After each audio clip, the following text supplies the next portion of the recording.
Hey guys, it's your girl MsHeartAttack here, and we're gonna get into a Q&A. I felt like doing a live comm or a Q&A, so I decided to ask you guys on Twitter to shoot me some questions, and let's go into this. Let's see here. First question comes from Jake Deer, and it says, what made you decide to get a tattoo?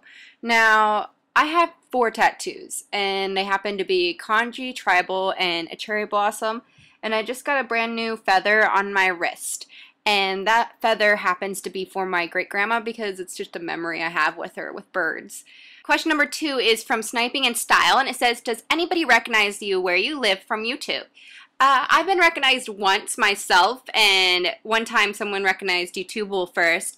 Both times we were at the malls around where I live, and the time I got recognized, I made eye contact with him. He was probably like around 15. And he was with his family. I just walked right past, and then like 30 seconds later, he came running up on us and was asking if I was MsHeartAttack. And the funny thing is that he didn't even really care that Anthony was standing right next to me, which we got a good laugh at after. And he ended up taking pictures with us, and he said he followed me on Twitter, but I never saw the pictures.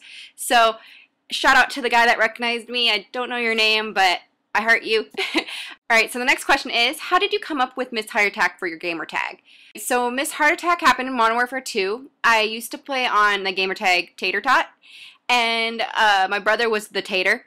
So it was kind of like our pair name. We used to play Halo with each other a lot, Halo 3. It was really fun. But yeah, so MsHeartAttack, I used to come out of nowhere when I killed in Modern Warfare 2. I was very sneaky. I kind of still am. And people would always say I gave him a heart attack. So I added Miss on top of it, and my gamer tag just kind of happened. So the next question is, who are you most excited to see and meet at PAX? Now, PAX Prime is coming up, and it's a fun gaming event. You guys need to look it up on Google if you don't know what it is. It's in Seattle, Washington, and Youtubable and I went last year, and I got to meet Mr. Technical Difficult and a handful of other YouTubers, and it was a blast. But mostly I'm excited about meeting you guys, whoever's coming to PAX that actually know us. I'm very excited about meeting fans this year. Alright, so next one is, who was your idol growing up? Okay, so I didn't really have an idol growing up. I was so into horseback riding lessons or riding and competing that there was this one girl that beat everybody. And her name was Stevie, we'll just say Wonder, because I don't need to say her last name.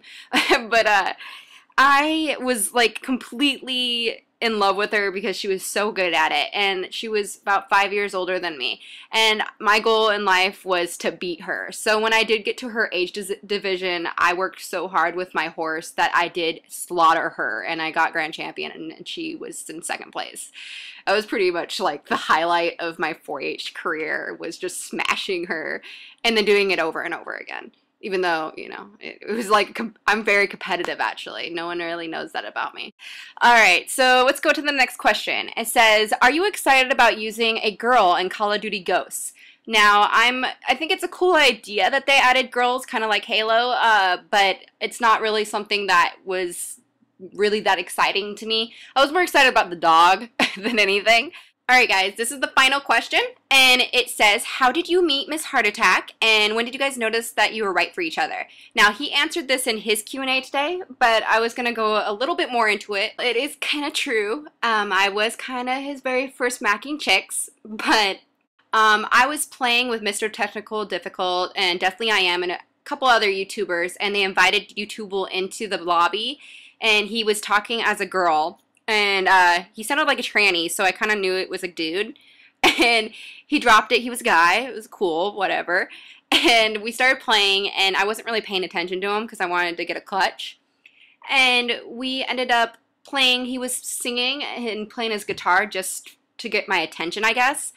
And I told him it was pretty cool. He started sending me messages on Xbox of him singing and whatnot. But he was a really big tool. He was cocky and everything, so I kind of didn't want to be best friends with him. And we were supposed to work together, so I did play with him a couple other times, and I ended up deleting him after that. I didn't like his attitude. But a couple weeks after that, he ended up tweeting at me and asking me to play with him again, and I added him back, and we didn't stop talking after that. And we ended up falling in love, and yeah, but we got really lucky because we're not countries apart or states apart or provinces apart. We're just pretty close by to each other, and we can see each other whenever we want. So we lucked out with that. Anyways, I hope you guys enjoyed the Q&A, and I would love for you guys to leave me some topics to talk about in a live commentary for my next one this week. Go ahead and leave a comment and leave a like if you guys enjoyed, and I heart you guys. No, I never met nobody